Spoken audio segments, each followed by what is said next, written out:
Muhammad bahwa ia adalah utusan Allah, dia lebih tahu sebagaimana dia tahu dan mengenal anak-anak mereka. Tapi dia mendustakan. Dua, sejarah Yahudi itu adalah sejarah adu domba dengan dasar dua, ingin menjadi satu kaum yang memiliki superior. Yang kedua, ingin menguasai aset ekonomi. Penjelasannya panjang, ringkasnya adalah penduduk asli Madinah, Aus dan Khazraj, itu bertempur satu dengan yang lain dalam waktu yang sangat panjang, dan ternyata aktor dibalik keduanya, provokatornya, itu adalah Yahudi. Baik Yahudi Banu Nadir, Banu Qainuqa maupun Banu Quraidah. Karena dia di Madinah sebagai pendatang dan dia menguasai pasar, komoditas andalannya adalah jualan senjata. Kalau jualan senjata nggak ada yang perang, maka senjatanya nggak laku. Maka yang ia lakukan, ya, suku Aus berserikat dengan Banu Quraidah, suku Khazraj berserikat dengan Banu Nadir dan Banu Qainuqa. Dibikin sedemikian rupa agar antar mereka ini terus bertikai. Hadirnya Rasulullah menghentikan semua itu. Maka mereka ini sangat benci betul dengan kehadiran Nabi, karena Aus dan Khazraj kemudian menjadi bersatu.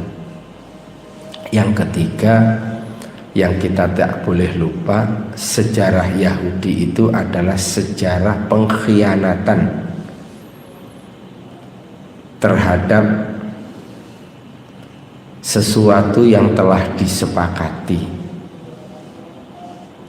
Penjelasannya panjang, ringkasnya ini berkait dengan konstitusi tertulis pertama kali dalam sejarah manusia dalam mendirikan negara. Itulah yang disebut dengan Piagam Madinah, Mitsaqul Madinah. Ada sejumlah diktum di dalam Piagam Madinah, dan Yahudi baik suku Qainuqa, Nadir maupun Quraidah diusir,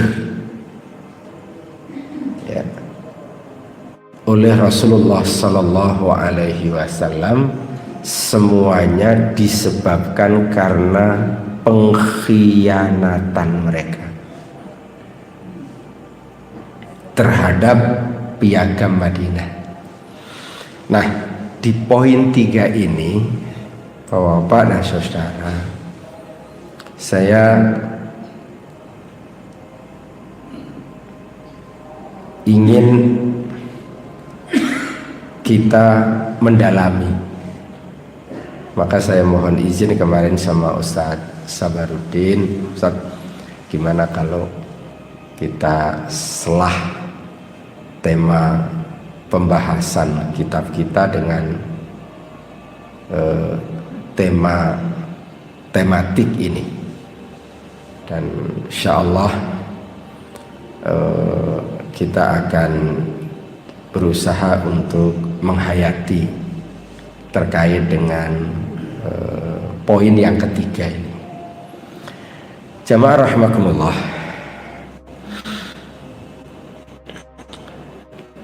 Kenapa saya mohon izin kemarin sama Ustaz Sabarudin?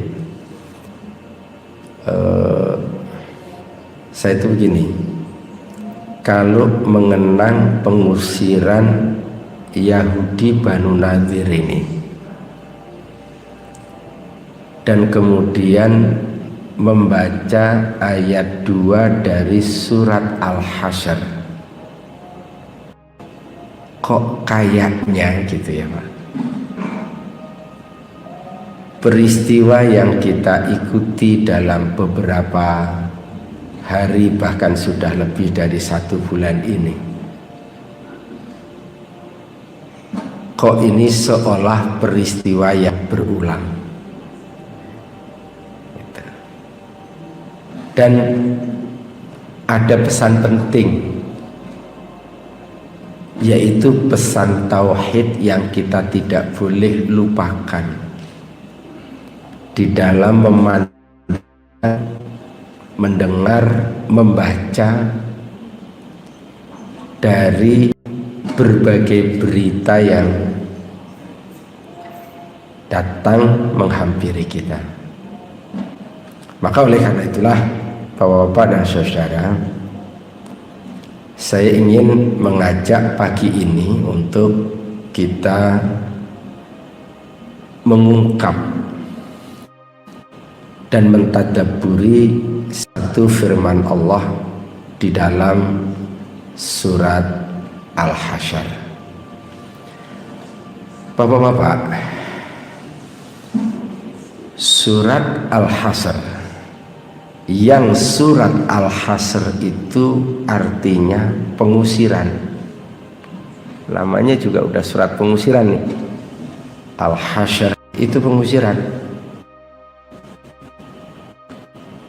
Pada akhir ayat yang kedua, pada akhir ayat yang kedua, Allah menutup ayat ini dengan menyerukan fa'tabiru ya ulil absar. Maka ambillah kejadian itu untuk menjadi pelajaran, wahai orang-orang yang mempunyai wawasan. Oh, Pak, baca ujung ayatnya saja nih, saya yakin orang beriman cukuplah ujung ayat ini memberikan semangat, memberikan dorongan bagi kita untuk menelaah peristiwa ini lebih lanjut, lebih dalam.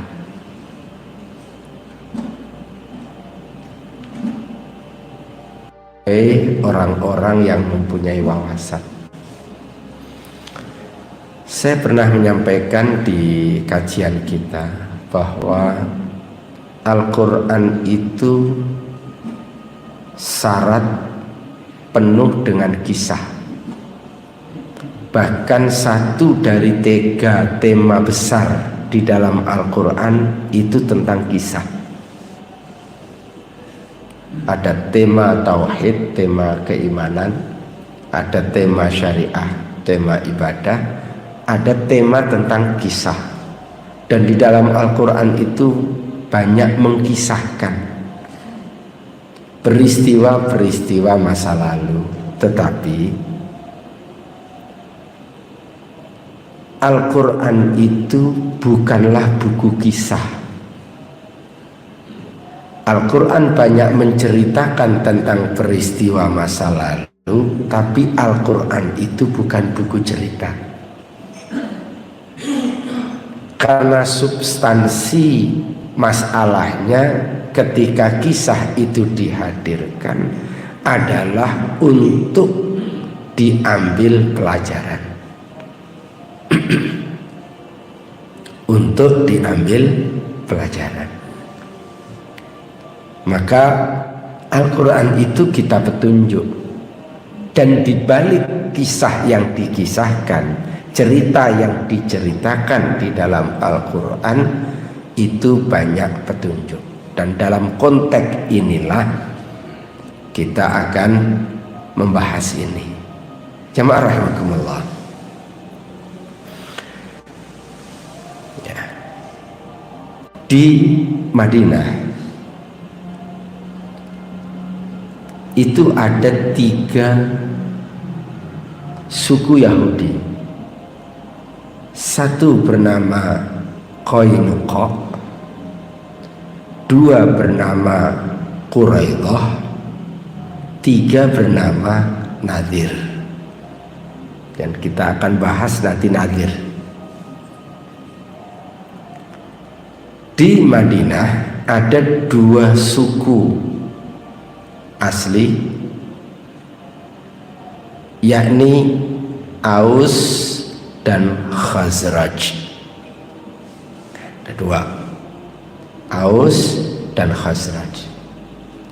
Suku asli ini mata pencahariannya adalah bercocok tanam, banyak kebun. Sementara Yahudi ini menguasai perdagangan, menguasai pasar. Nah, ketika Rasulullah Shallallahu Alaihi Wasallam datang ke Madinah, mendirikan negara Madinah, ada 3 langkah yang dilakukan oleh Nabi. Pertama, membangun masjid, itu sebagai markas, bahkan memimpin pemerintahan dari masjid, juga menjadi benteng pertahanan. Masjid juga menjadi pusat ilmu, pusat ibadah sebarang tentu. Kemudian yang kedua yang dilakukan oleh Nabi adalah mempersaudarakan, mempersaudarakan, al-mu'akhah, mempersaudarakan Aus dengan Khazraj, Muhajirin dengan Ansar, dipersaudarakan. Nah, ketika dipersaudarakan ini, maka suku yang tadinya berhadapan-hadapan menjadi satu, dan itu kekuatan. Yang ketiga yang dilakukan adalah membuat atau merumuskan konstitusi, kesepakatan bersama. Itulah Piagam Madinah. Yahudi ikut teken, Yahudi ini ikut teken, tanda tangan semua, sepakat mendirikan negara Madinah. Tapi apakah dia melakukan itu dengan hatinya, dengan kerelaannya? Kita jawab enggak. Nah, dia ini terus melakukan berbagai provokasi. Bapak, saya mau sebutkan ya. Nih kira-kira daftarnya nih. Dia ini terus melakukan berbagai provokasi. Saya sebutkan sikap yang diambil oleh Rasulullah Sallallahu Alaihi Wasallam atas pengkhianatan Yahudi.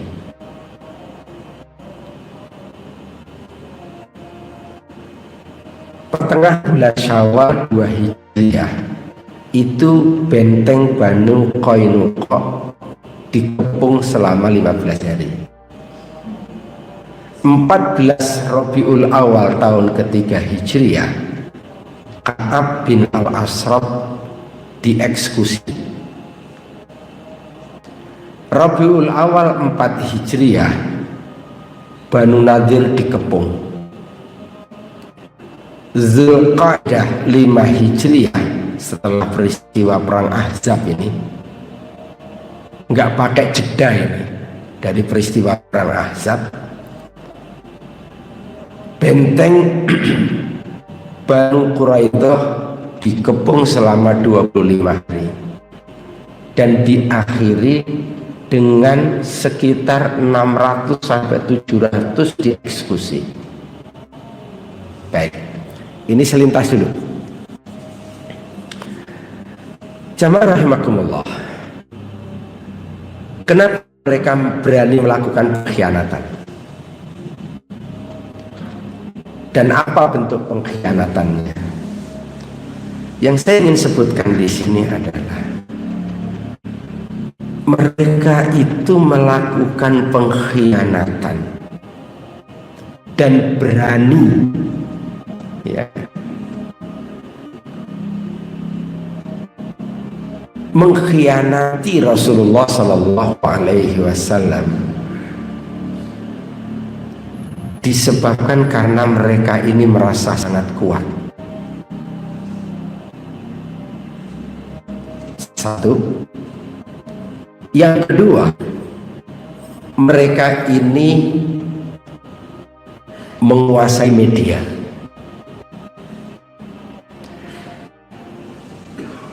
Benteng pertahanan mereka ini sangat kokoh.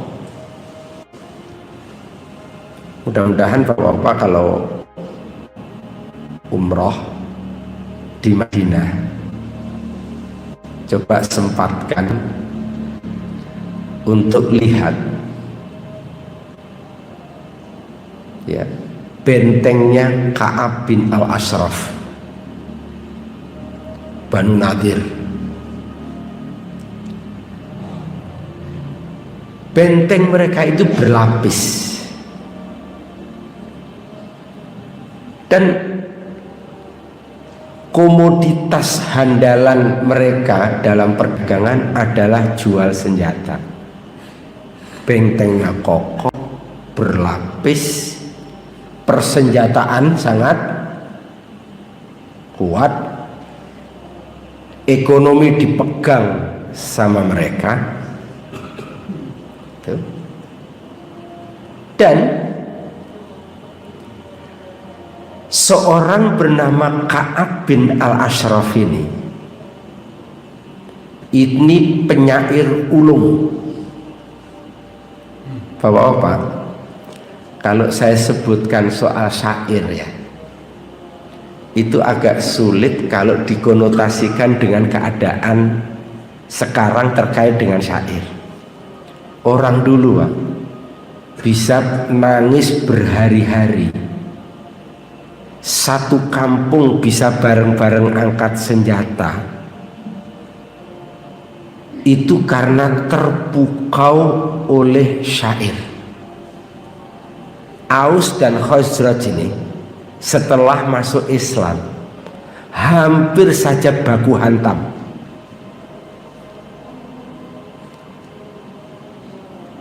Karena apa? Ternyata di tengah-tengah mereka ada orang Yahudi yang memprovokasi mereka untuk kembali bertikai melalui syair-syairnya. Itu dahsyatnya saya itu. Bahkan orang itu kalau spontan bisa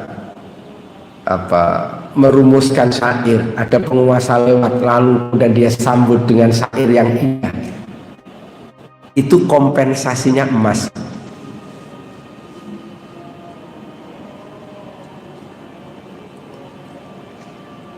Perang Badar, perang Uhud, itu diantara provokatornya adalah Ka'ab bin al-Ashraf. Ka'ab ini sering datang ke Mekah menemui petinggi musyrikin Quraisy, dan dia dengan keahlian syairnya itu sering menyebut-nyebut tentang orang-orang musyrikin Quraisy yang gugur di medan perang Badar, dan dia bangkitkan ya rasa balas dendam itu.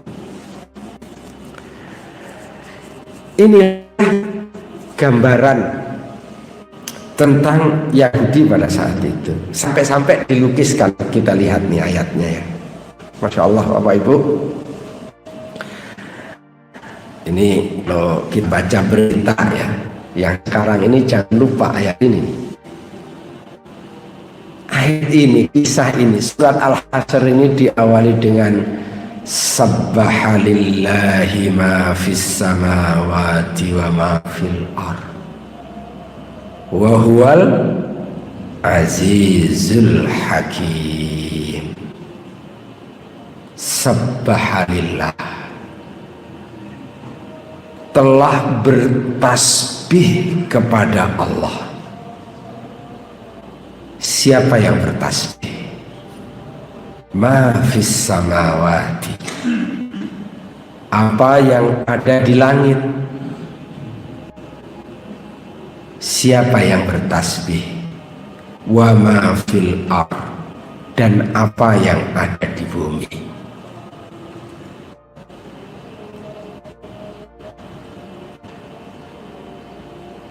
Nih kita nggak tahu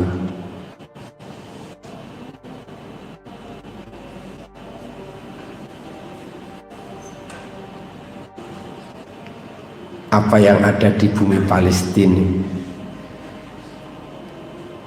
Jangan-jangan sedang pada bertasbih kepada Allah. Wa huwa, dan dia Allah Al-Azizul Hakim. Allah itu maha perkasa. Al-Hakim, Allah itu maha bijaksana. Jamaah rahimakumullah.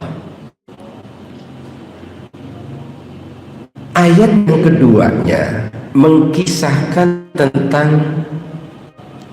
peristiwa pengusiran Banu Nadir. Bagaimana kondisi keadaan kaum muslimin di saat itu? Yahudi menguasai senjata, benteng pertahanannya berlapis. Dia punya keahlian untuk memprovokasi.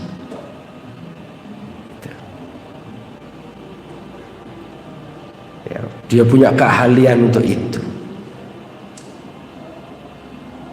Dia membangun aliansi dengan musyrikin Quraisy.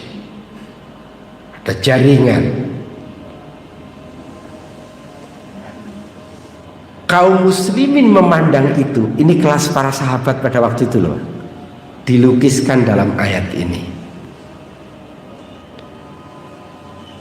Kata Allah, ma zanantum ayyakhruju,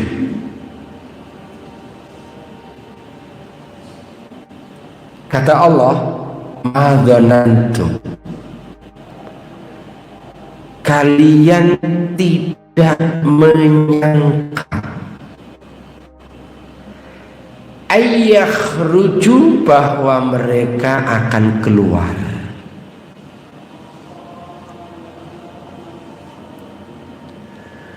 Kaum muslimin itu tidak menyangka kalau orang-orang Banu Nadir itu akan keluar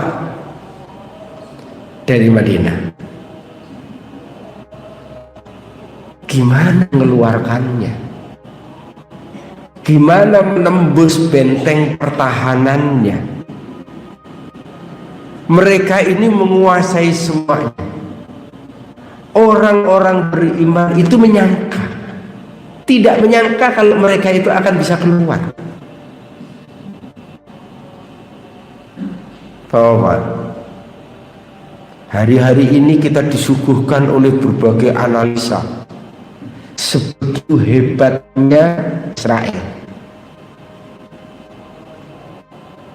Kadang-kadang ini di sini nih, kalau nggak ada tauhid nih, apa iya Hamas akan bisa mengalahkan? Apa iya dia akan hengkang? Apa iya benteng pertahanannya akan bisa ditembus?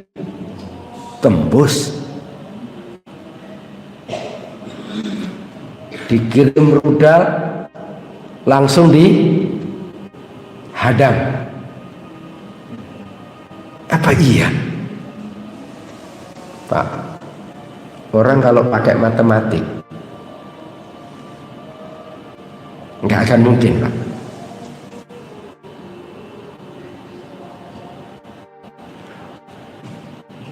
Kaum muslimin di 14 abad yang lalu itu juga dilukiskan di ayat ini. Ma dhanantum ayyakhruj. Kalian tidak menyangka bahwa mereka akan keluar.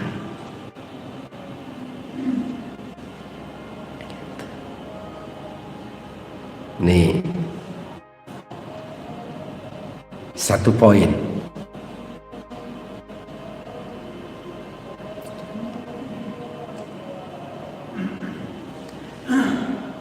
Bagaimana posisinya orang-orang Yahudinya sendiri?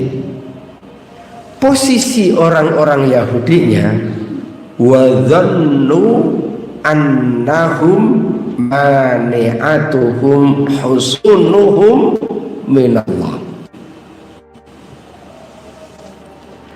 Orang-orang Yahudinya sendiri ya, sangat yakin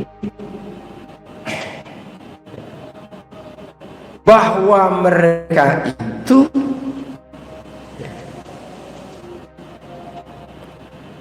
akan dapat mempertahankan, akan dapat bertahan di dalam benteng-benteng mereka.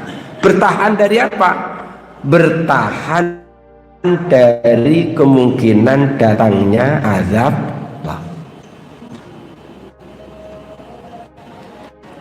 Di satu sisi ya, kaum muslimin pada saat itu tidak menyangka kalau mereka bisa keluar, kalau mereka akan keluar, nggak menyangka. Tapi di sisi yang lain, orang-orang Yahudi Banu Nadir sangat yakin. Mereka yakin kalau mereka ini akan bisa bertahan di benteng-benteng mereka yang kokoh.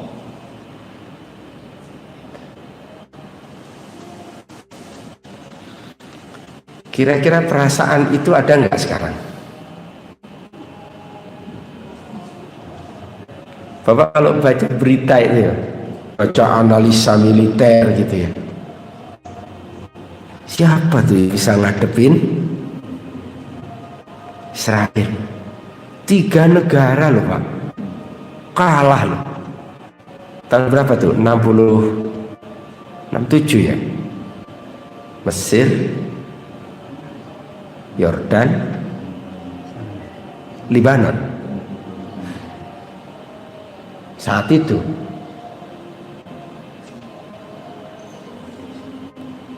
ini sekarang yang ngadepin ormas.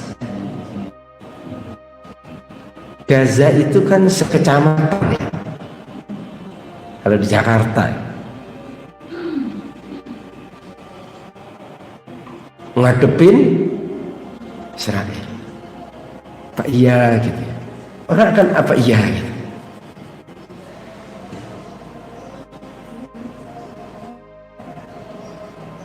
Sementara orang Yahudi sangat yakin itu.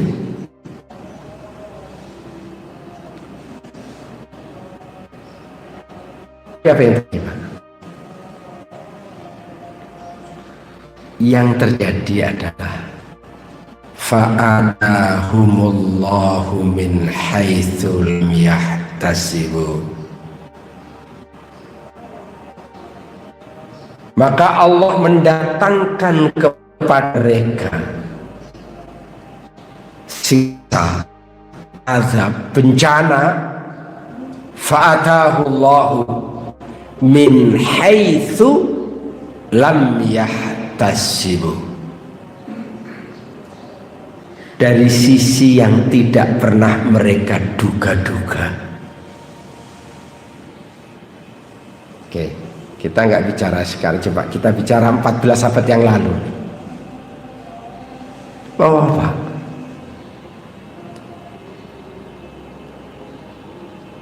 akhirnya ternyata Yahudi Banu Nadir ini terusir, keluar dia dari bentengnya.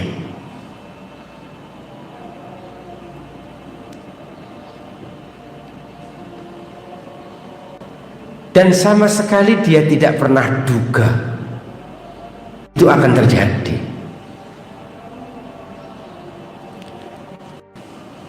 Dua saya mau sebut. Yang pertama, tadi saya sudah tampilkan kejadiannya.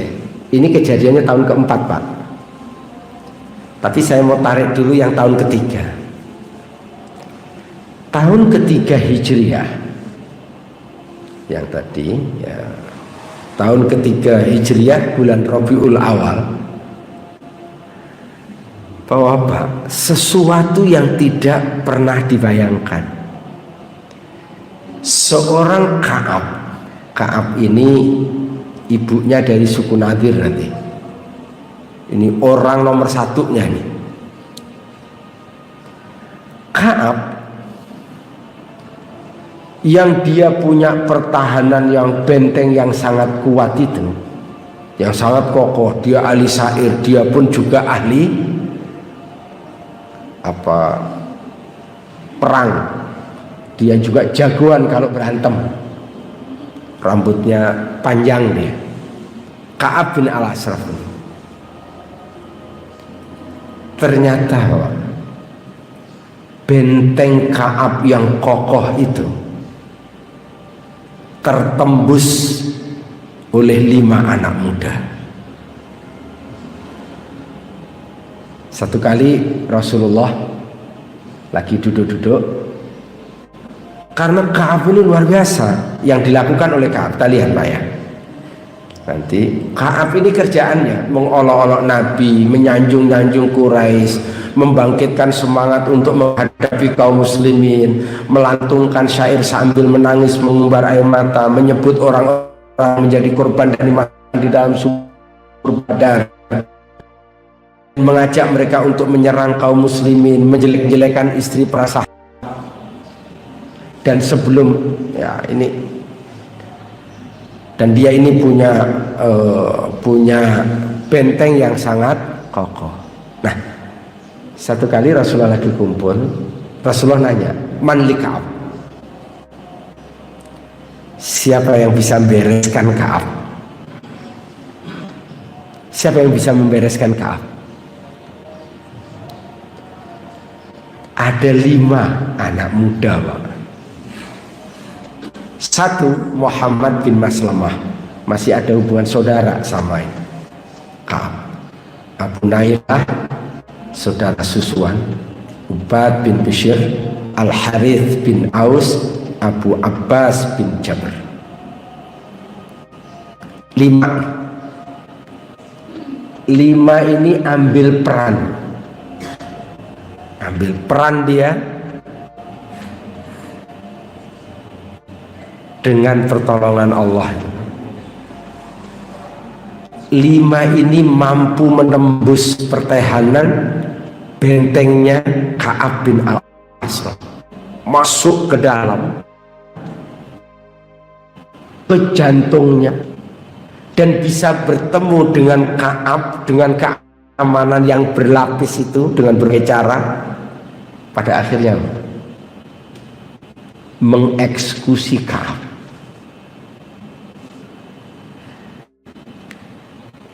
ini sejumlah 5 anak muda ini, lalu kemudian berhasil malam-malam dia berjalan dan Rasul mendengar degup jalan mereka, dan Rasul segera menyambut mereka di kuburan Baqi, dan Rasulullah sambut kehadiran mereka dengan takbir Allahu Akbar, Allahu Akbar.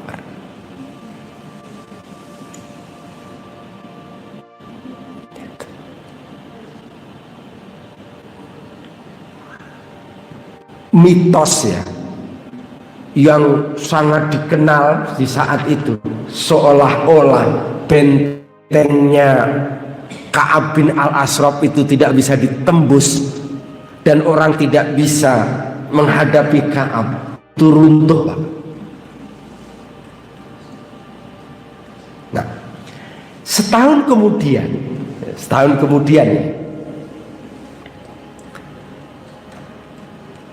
ada tindakan konyol.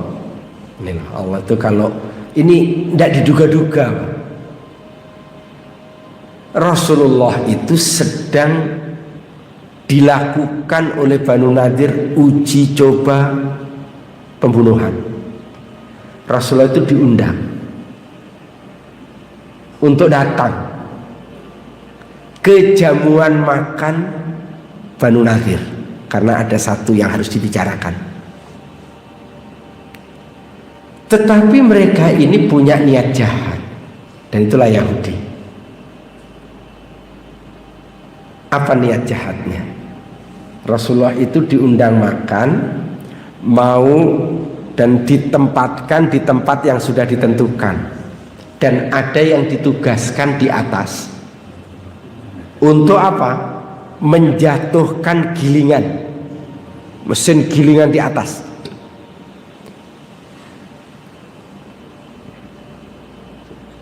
Seolah-olah nanti kalau itu terjadi, Rasulullah itu meninggal disebabkan karena kecelakaan. Kecelakaan apa namanya kayak begini nih? Iya, pokoknya ada kejadian kecelakaan, entah human error lah, entah apa namanya. Nah, di antara mereka sebenarnya ada yang ragu, karena di antara mereka itu ada yang sangat yakin. Ya mereka kan tahu kalau Nabi Muhammad itu Rasul. Ada yang ngomong begini, Pak. Ada yang mengingatkan, hati-hati loh. Kalau kita mau melakukan begini, nanti Muhammad itu dikasih tahu loh sama Tuhannya. Muhammad itu nanti dikasih tahu sama Tuhannya. Jadi Bapak, ini juga menunjukkan bahwa mereka ini sebenarnya meyakini, yang tahu kalau Nabi Muhammad itu adalah Rasul utusan. Betul, Rasulullah datang. Begitu Rasulullah datang, malaikat Jibril ngasih tahu, Pak. Padahal itu tempatnya tengah Rasulullah, nanti sebelah Abu Bakar, sebelah Umar. Rasulullah dikasih tahu oleh Allah lewat malaikat Jibril. Dan apa yang kemudian dilakukan oleh Nabi? Nabi datang ke situ. Sebentar Nabi ketika dipersilakan untuk duduk, Nabi kemudian berdiri dan Rasul pulang. Apa diskusi mereka? Tuh kan, jangan-jangan dia dikasih tahu sama Tuhannya. Mulai, Pak, ada rasa takut. Waduh, celaka nih. Celaka nih. Allah tanamkan rasa takut padanya. Benar, Pak, Rasulullah pulang. Begitu Rasulullah pulang, Rasulullah segera menyiapkan pasukan. Dan benteng Banu Nadir ini nanti dikepung oleh Rasulullah SAW dan pasukannya. Kenapa? Karena dia melakukan pengkhianatan. Saya sebutkan, Pak, ya. Ini isi di antara piagam Madinah. Isi piagam Madinah. yang termasuk Banu Nadir sudah teken itu, tanda tangan itu. Satu, mereka harus bahu-membahu dalam menghadapi musuh yang hendak membatalkan piagam perjanjian ini. Dua, tidak boleh berbuat jahat terhadap seseorang yang sudah terikat dengan perjanjian ini. Ini kalau dia melanggar nomor dua, dia khianat berarti. Tiga, mereka harus saling tolong-menolong dalam menghadapi orang yang hendak menyerang Yathrib. Yathrib itu maksudnya Madinah. Yathrib itu nama sebelum nama kota itu diganti oleh Rasulullah dengan nama Madinah. Itu namanya adalah Yathrib. Nah, berkhianat nih. Akhirnya dikepung oleh Rasulullah SAW, dan kemudian ini yang mereka lakukan ya. Dan kemudian putusan Nabi apa Pak? Meninggalkan Madinah dengan seluruh keluarga. Boleh membawa harta benda sebanyak yang bisa dibawa oleh seekor onta. Senjata tidak boleh dibawa. Usir Pak. Karena berkhianat. Lakukan uji coba pembunuhan. Jadi Pak, kalau selesaikan orang tapi pura-pura suruh mobil nabrak mobil yang dituju, dan itu kemudian nanti disebutkan di koran bahwa terjadi kecelakaan di jalan tol, itu kecelakaan atau memang ditabrak? Ada kawanan perampok merampok dalam satu rumah, itu merampok atau memang membunuh? Itu bukan barang baru. Kembali lagi kepada pokok soal kita di sini, bahwa apa? Yang kita tidak boleh melupakan adalah fa'atahumullah. Allah Pak yang mendatangkan azab, mendatangkan bencana min haitsu lam yahtasibu. Saya bukan analis dan saya tidak punya kemampuan untuk itu. Tapi monggo, kira-kira serangan tanggal 7 itu diduga apa enggak ya?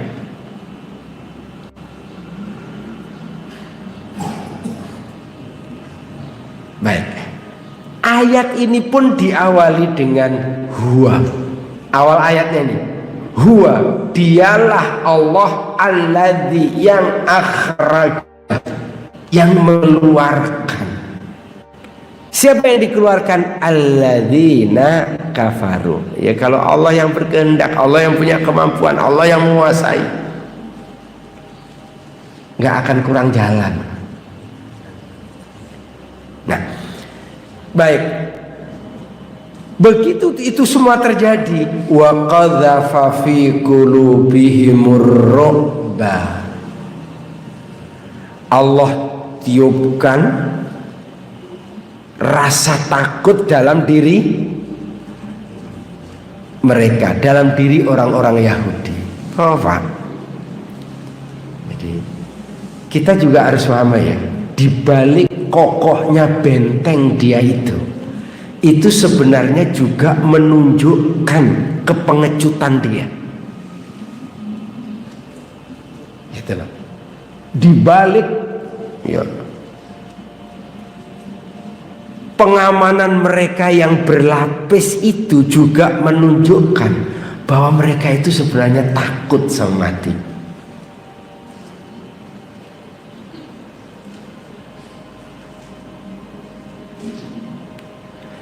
Dan akhirnya apa yang terjadi? Mereka itu terusir, dan dia menghancurkan yukhribuna buyutahum biaidihim. Rumah mereka, benteng mereka itu yang di dalam dihancurkan biar tidak bisa dimanfaatkan oleh kaum muslimin. Dan orang-orang yang beriman wa aidil mu'minin menghancurkan dari luar. Jatuhlah itu ya, pertahanan benteng Yahudi Banu Nadir. Diusir kemana mereka ini? Lari kemana mereka ini? Ke negeri Syam Pak. Syam itu di mana? 4 negara sekarang ini. Suriah, Lebanon, Yordan, Palestina. Pergi sana. Maka oleh karena itu, Bapak-bapak dan saudara yang berbahagia, ya. Sekali lagi ayat ini surat Al-Hasyr. Al-Hasyr ini pengusiran. Disebutkan sabbahalillahi ma fis samawati wa ma fil ard wa huwal azizul hakim. Dan begitu mau mengkisahkan tentang pengusiran disebut huwa, dialah Allah. Maka kalau menyebut sekarang ini Pak banyak informasi, Bapak kita jangan hanya menyebutkan kehebatan Hamas titik, jangan melupakan Allahnya. Kalau mau mengisahkan ini ya, jangan lupa menyebutkan Allahnya. Allah yang menjadikan itu semua, gitu loh. Ini tauhid maksud saya. Jangan sampai nanti kadang-kadang lagi berjuang ingat Allah tuh, begitu mendapatkan kemenangan kemudian akunya yang lebih muncul. Dalam hidup kita kadang-kadang suka begitu. Ketika kemudian sedang berusaha, rasa-rasanya kemampuan itu tak mampu untuk bisa melakukannya, maka kemudian ingat kita kepada Allah. Tapi begitu kemudian mendapat keberhasilan, berbalik keakuannya yang kemudian dimunculkan. Jadi ketika kita menyebut, jangan lupa semua ini dalam konteks tentang Banu Nadir, Allah. Awalnya Nabi Muhammad dan para sahabat pun tidak pernah menyangka mereka itu akan bisa terusir, akan bisa keluar. Nggak menyangka, Pak. Hitungan di atas kertas susah. Tapi ternyata blunder, dia lakukan tindakan. Bahkan dalam konteks Ka'ab, hanya dengan 5 anak muda tembus tuh benteng. Dengan blunder yang dilakukan karena dia akan mencelakai Rasulullah SAW, dia melanggar perjanjian. Akhirnya apa yang terjadi? Dikepung dan diusir secara legal. Terusirlah itu Banu Nadir. Itu kalau Allah nggak munculkan rasa takut, mereka melawan, belum tentu juga tuh. Mereka ini memang wallahu a'lam bishawab. Begini, saya ya Bapak masih ingat nanti kalau ada satu apa namanya ya, secara akidah mungkin kita akan menyebut perkiraan ya, tapi itu diyakini oleh Syekh Ahmad Yasin ya, pendiri Hamas. Hamas itu kan didirikan tahun 87. Tahun 87. Nah, waktu itu Syekh Ahmad Yasin itu menyebutkan, ya menyebut, tapi ini wallahualam, nanti ada dasarnya memang. Dia punya keyakinan itu. Syekh Ahmad Yasin itu menyebutkan nanti Israel itu akan jatuh tahun 2027. Dasar dia adalah satu generasi itu 40 tahun. Satu generasi itu 40 tahun, 87 ke 2027.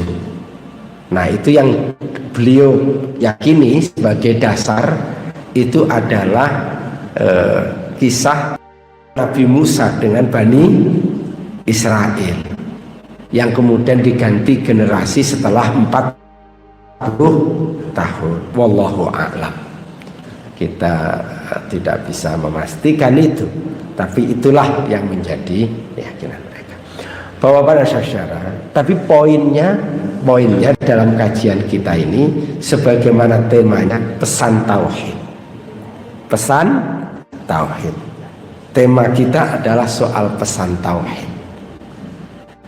mereka bisa terusir, tiba-tiba mereka bisa melakukan sesuatu blunder. 5 anak muda bisa menembus pertahanan bentengnya Ka'ab bin Al-Ashraf, lalu kemudian mereka nyaris tidak melakukan perlawanan apapun karena diliputi oleh rasa takut. Ini semuanya adalah tangan Allah yang berjalan, kekuasaan Allah yang berjalan. Dan saya ingin garis bawahi, ayat ini juga mengatakan keadaan Rasul dan kaum muslimin saat itu pun tidak pernah menyangka kalau mereka orang-orang Yahudi bakal keluar dari Madinah. Di satu sisi orang Yahudi dilukiskan dalam Al-Quran, yakin dia bahwa dia bisa bertahan, berlindung di balik bentengnya yang sangat kokoh itu. Ternyata akhirnya apa? Mereka menghancurkan sendiri dari dalam benteng itu, dan kaum menghancurkan dari luar, mereka pun terusir. Dan satu catatan lagi yang saya sebutkan, kadang-kadang orang hanya mendengar cerita diusirnya Banu Nadir, tapi tidak mendapatkan penjelasan kenapa mereka diusir, sehingga seolah-olah di framing bahwa Nabi Muhammad jahat, padahal mereka diperlakukan seperti itu sebagai konsekuensi dari pengkhianatan mereka.